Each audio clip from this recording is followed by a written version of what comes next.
Guys, may ginawa ko ditong rice cooker. Merong rice cooker dito. Nawala kasi kami ng LPG, naubos. Wala nang makaluto. Gagawa natin ng paraan. Pero wag niyong gagayahin to. Tanging professional lang ang gumagawa nito. Wag niyong gagayahin.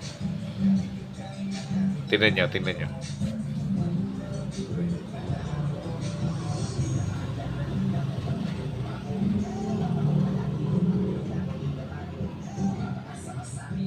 Yan, wag niyong gagayahin yan.